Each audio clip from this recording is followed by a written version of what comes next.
So it's, you have to have an interview and everything, but we need more help. So if you're interested and you see that you can make a difference, please feel free to reach out.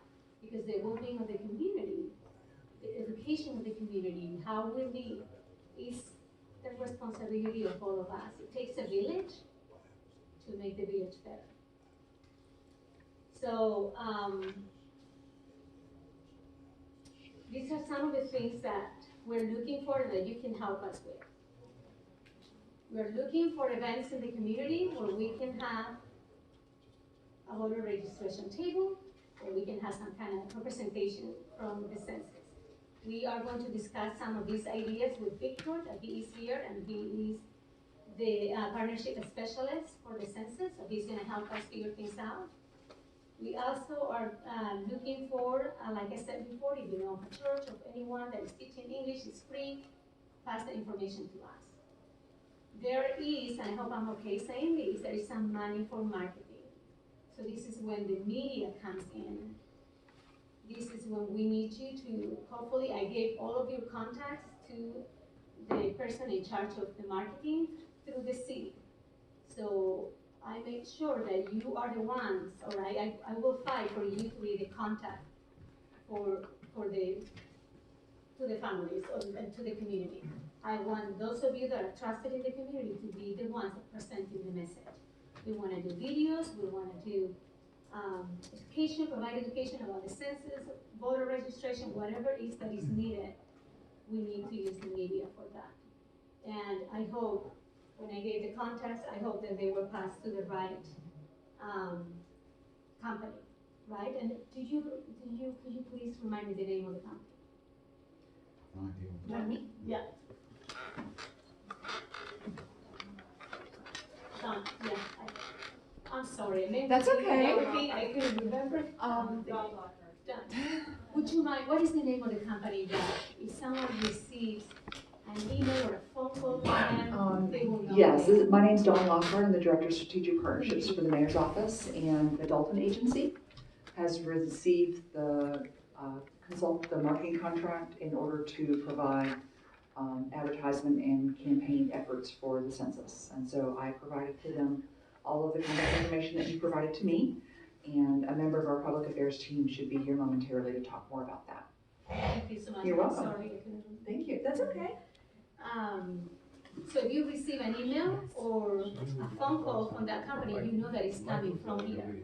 And all of you, if you are in the media, social media, radio, magazine, I gave all of your contacts to them, okay?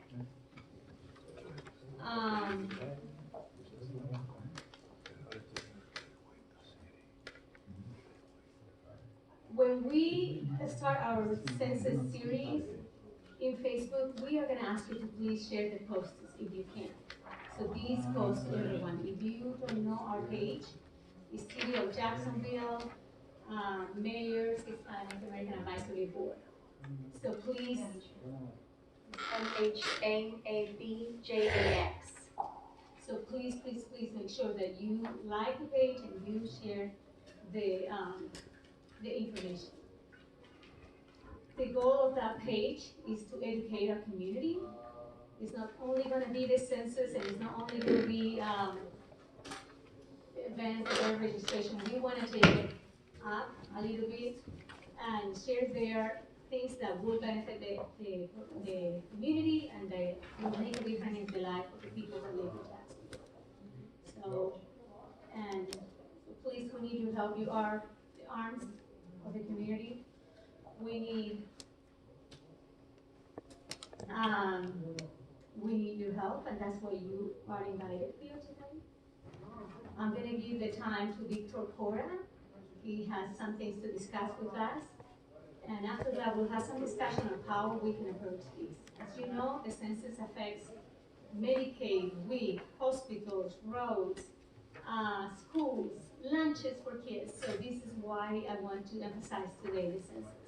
Victor, if you are ready, please. Yes, ma'am, Madam Chair.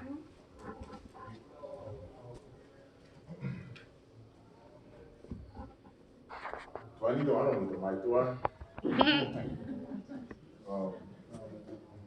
gonna have to hold on to the, I'm told that I talk with my hands a lot, so I'm gonna have to hold on to the microphone so my hands don't start doing this. But, Madam Chair and members of the board and members of the gallery, thank you for the opportunity to come and share with you.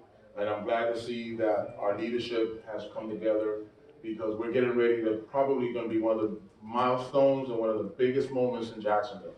And Jorge can attest to this, Chad, and a lot of us that are here, Ed, that have been here for a long time, and Tomas, that actually when I did the 2000 census, we projected that 2020 will be the year for the Hispanic population to go over that threshold, which is approximately 10% of the population, which a lot of things kind of start happening right around that time. And we've reached that, you know, and the growth has been at a pace where we predicted 20 years ago.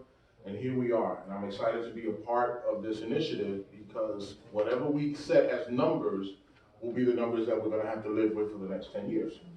And also, Ms. Don Lockhart and Ms. Sarah are members of the city's Complete Count Committee team, and there's a lot of other organizations that are working in tandem to make sure that we get a count. But we need to make sure, because no one knows the Latino community better than we do.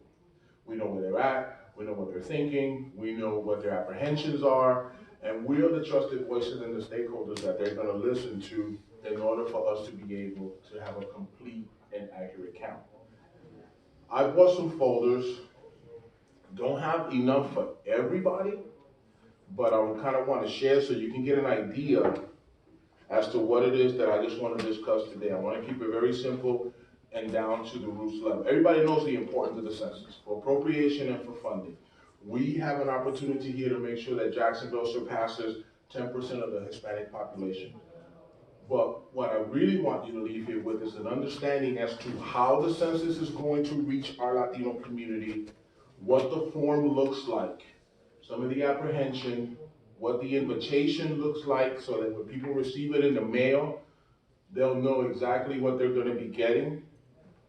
And also how as a community, we can come together and hit the 4 cardinal points of Jacksonville to be able to do events and be available for the Latino community. So with that being said,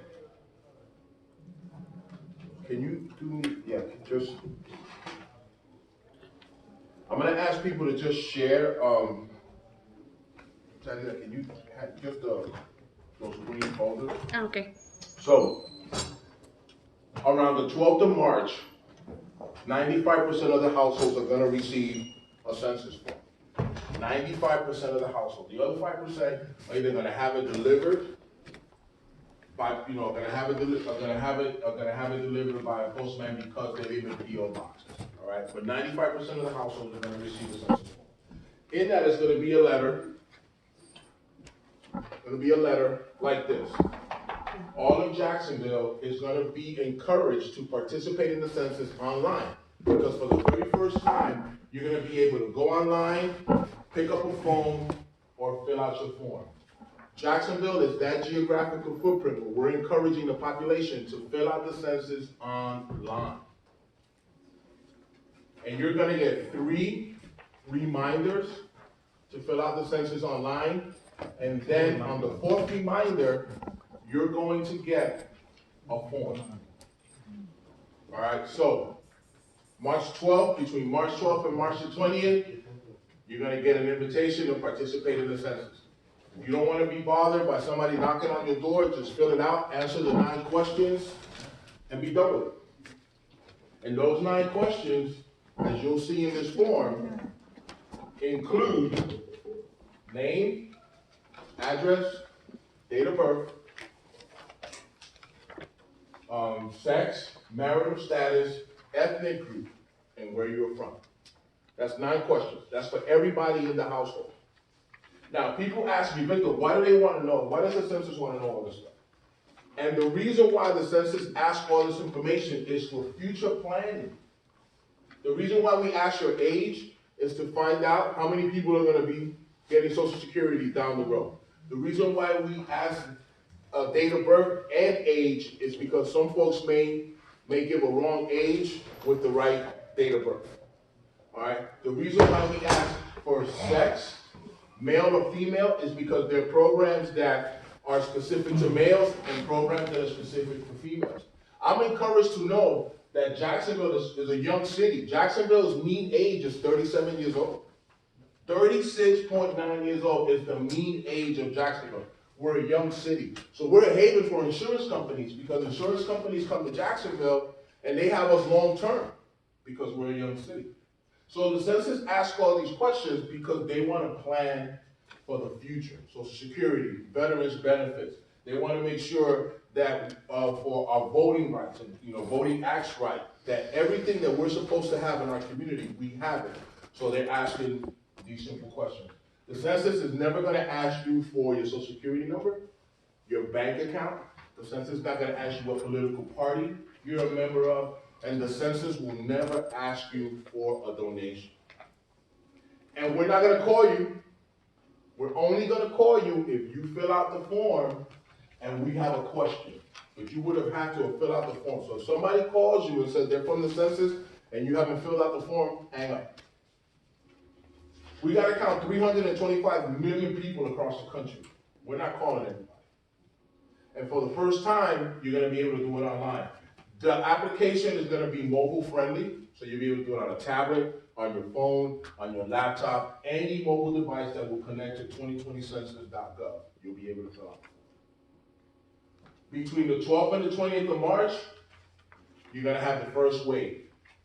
On the 24th of March, this portal is going to go live. And it's going to be able to tell us how Jacksonville is doing. By track. Who's self-responding. That way, we as a team can be able to determine, okay, well, I guess I'm going to have to go down to Bay Meadows because we're not responding, so maybe we'll go to one of our partners down in Bay Meadows and be able to set up maybe a mobile questionnaire site. So every day, starting the 23rd, the morning of the 24th, we're going to be able to go like election results. And we're going to be able to find out exactly who's responding to the census and who's not. Self-responding. Stop me anytime, ask me any questions until I get kicked out of here by the chair. So, because this is important and I want everybody to kind of understand exactly how this is flowing so that I can clarify anything. So you get up the morning of the 24th, we look at Duval County's map and we realize that Arlington and University needs a little help. So we go to Arlington and University, either to the Regency Library, we do an announcement, social media, Facebook, whatever, and say, hey, we're going to help you fill out the census. Or we'll go to Regency Mall and stand there and say, have you filled out the census? No, let us help you. So one day you may have 100 people in Regency, and the very next day that number may jump up to 300 or 400 because you helped them already with the census. It's real time. So between the middle of March and the end of April, we're expecting folks to self-respond. If by the end of April we haven't heard from you, the first week in May, we're going to come knocking on your door. And that's what we're trying to avoid. Because if we have to go knock on your door, then we're going to come when you're trying to put the kids to bed, when you're trying to have dinner. We don't want to interrupt your dinner. Just respond to those nice questions, and we're out of your hair unless something pops up in the questionnaire. Everyone on U.S. soil born before 11:59 p.m. on the 1st of April will be counted in 2020. Regardless of your status, regardless. The census is a statistical agency. We do not care about status as far as whether you're documented or undocumented, or you got here on the 31st of March. If you're living in the U.S. on the 1st of April, we want to count you. If you happen to be pregnant and the baby is not born yet, on the 1st of April, the baby is not going to get counted. The baby will get counted on the 23rd. You have to be born at by 11:59 on the 1st of April to be counted in the 2020 census. And be alive. You gotta be breathing, and on U.S. soil. So why are we harping so much on everybody getting counted? There's more than $675 billion worth of funding that are distributed across the country every year for all the programs that we take advantage of it. Federal programs, schools, Title I, the roads that you drive on, the public service that we get, decisions are made based on the census. So as our population grows, because in 2010, the census said that we had 67,000 Latinos in Jackson. And we know that as of the estimate that we just got in 2019, there's over 90,000 in Jacksonville proper, according to the census. So we need to capture that difference. And those that don't want to be counted. So where do you come in as leaders of our community? You come in because you're the trusted voice, you're the stakeholders, you are the leaders, you are the people that the community believes and trusts. And we need to encourage them that not filling out the census is going to be more detrimental to us. Because the census does not share your information. We're a statistical agency, and that's all we are.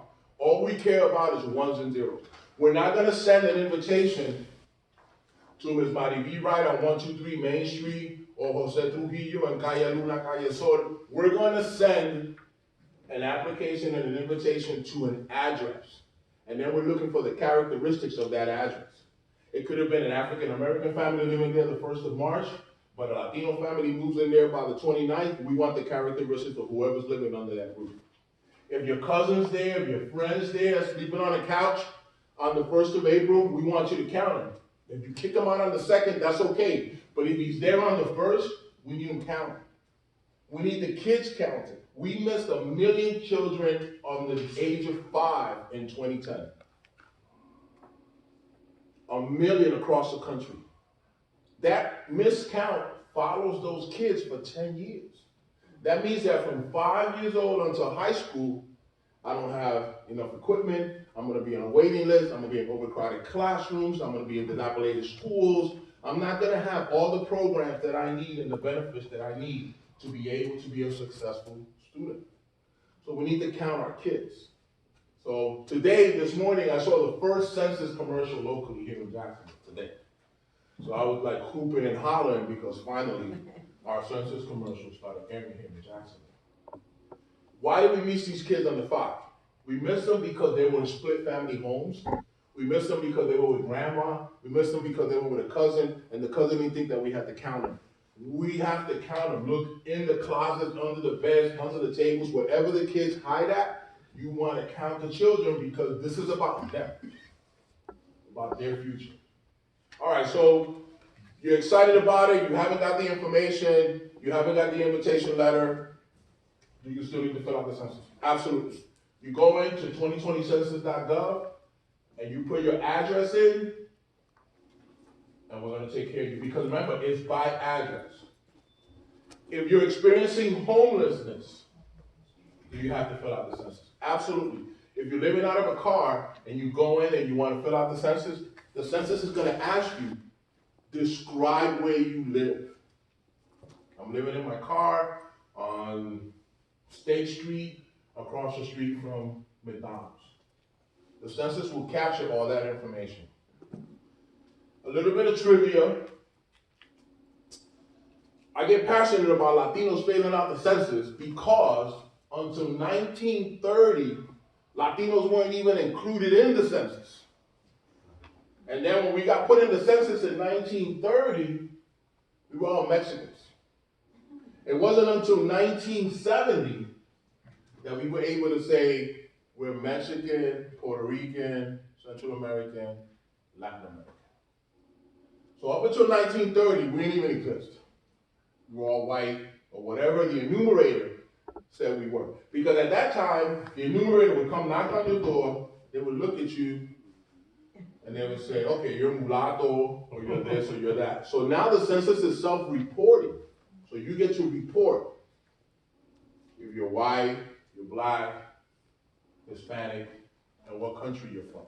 So if you look at the questionnaire, you'll be able to see that now this country is really diversifying because you're going to have an opportunity to say, I am a Hispanic, but I'm also white, or I'm also black, and I'm from Ireland, or I'm from Africa, or wherever you decide that you're going to be from. So it's a self-reporting.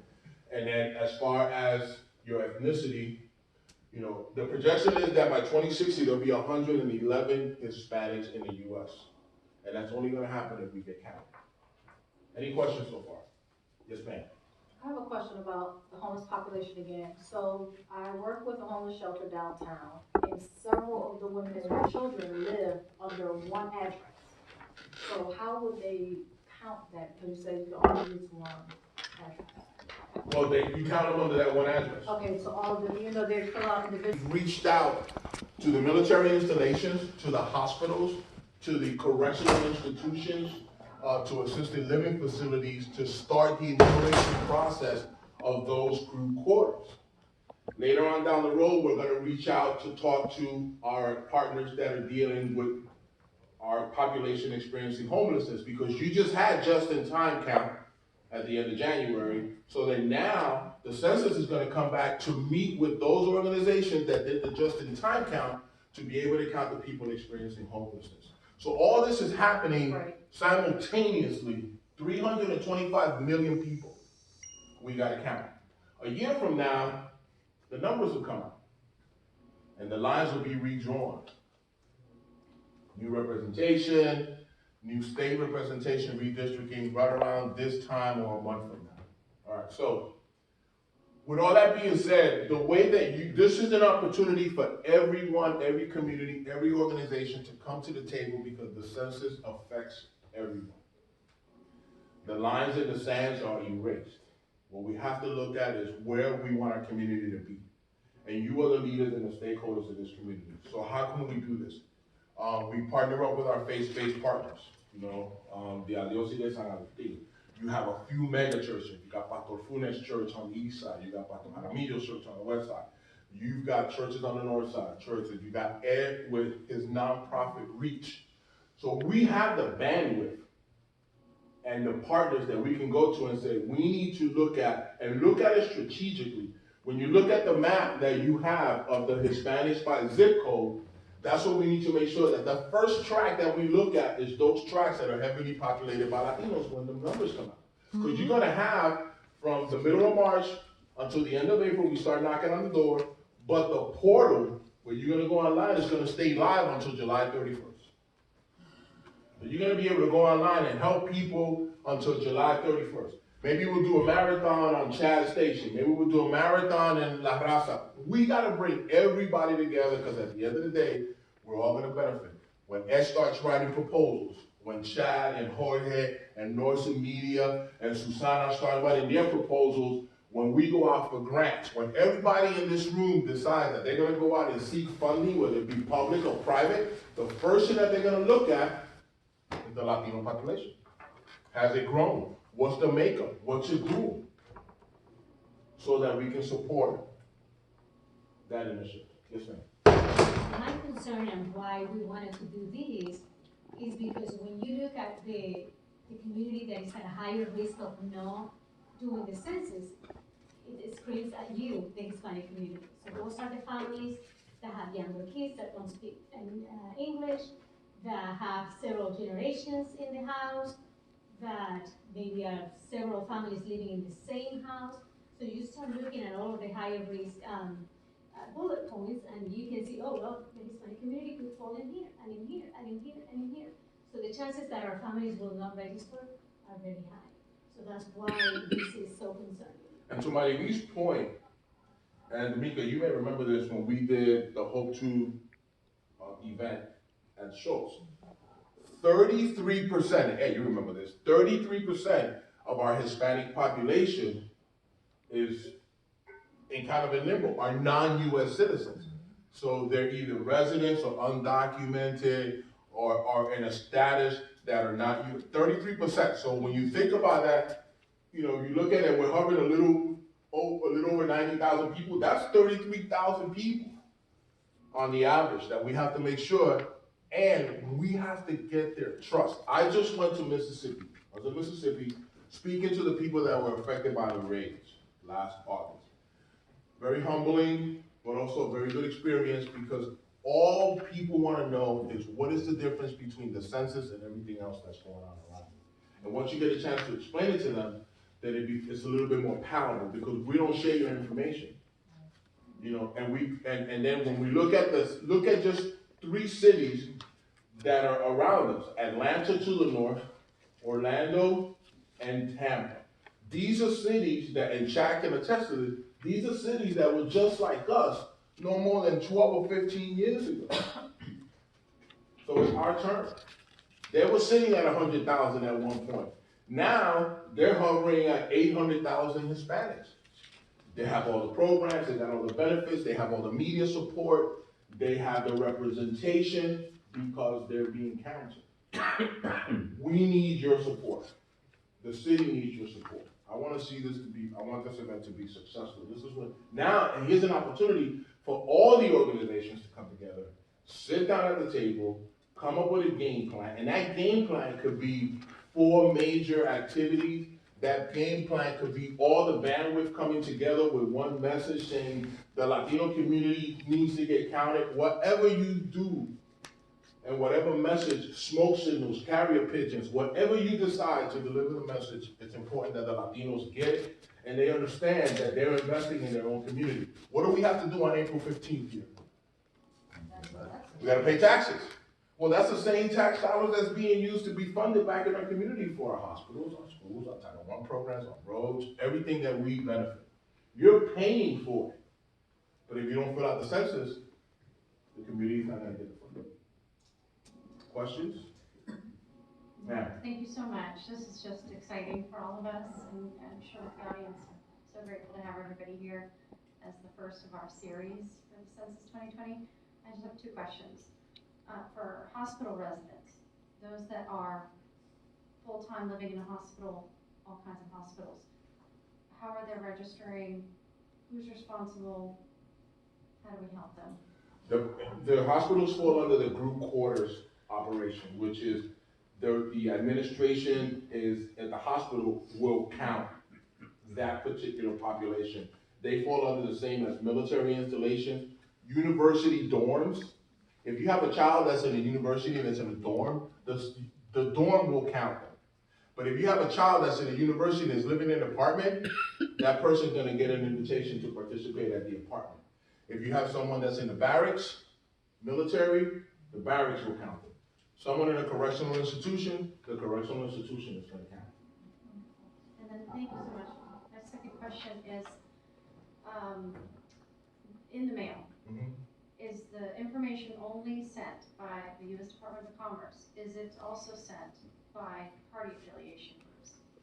No, it's only sent by DOC through the post office. And the reason I ask that is we recently had several questions.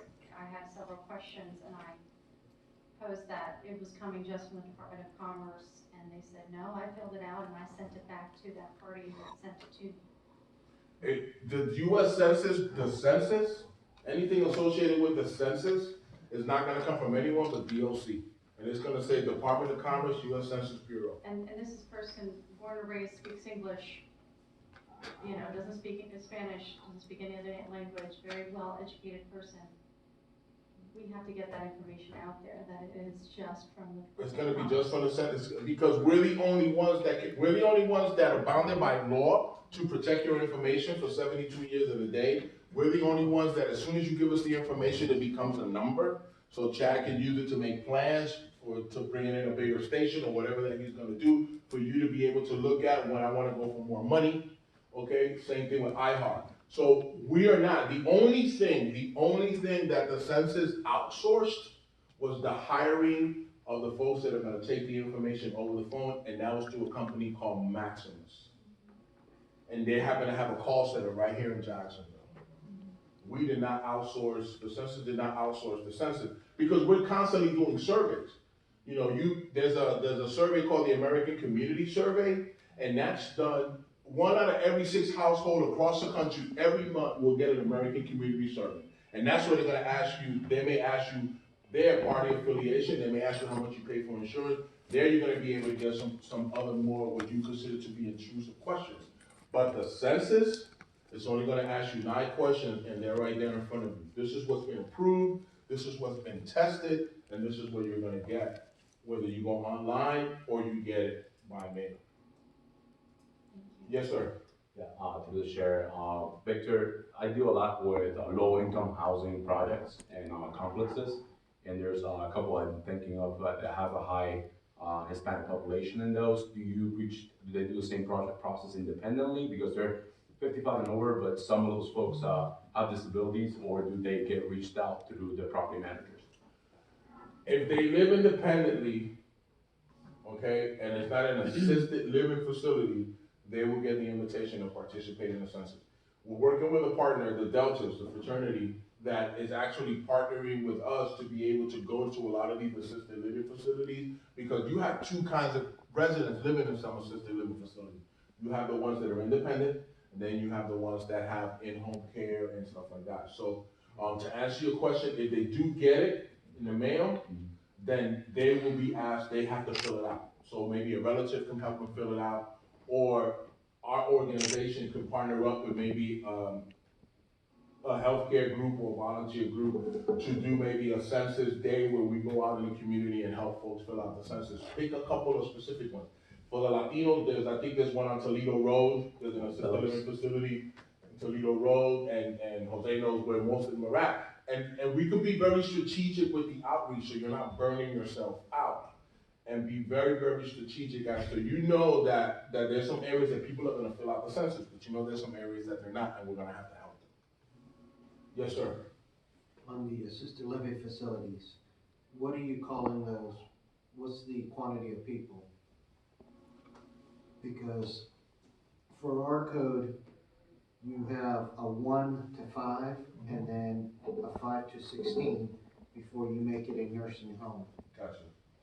We have a lot of single family dwellings that deal with 1 to 5 people that we've been now having to enforce the fire code on, that have to have the fire alarms and sprinklers, but these are owned kind of like by individuals that run a facility that have to be state mandated now and regulated by the state. Are you including those as part of the assisted living facilities? Now, if the guests of those facilities do not have their own address, but have a room in a building, and the one that comes to mind is the one that Jesus Castillo has, ¿cómo se llama el de Jesus Castillo ahí en Mi Casa. So if it's similar to Mi Casa, where he has rooms and people live in those rooms, then that's an assisted living facility. Yes. He will get the invitation and that will part. Now, as far as a number, I don't have a number per se as to how many people. If it's an assisted living facility that the administration is handling the administrative care and administrative records of whoever's living there, they will get the invitation to participate, and then they will choose whether they want to do it electronically or they want to do it face to face. Okay, because I just want to make sure you're aware that we have smaller facilities out there that are, some are ambulatory, some are not. Gotcha. And how that's regulated by the state. But we have smaller places out there that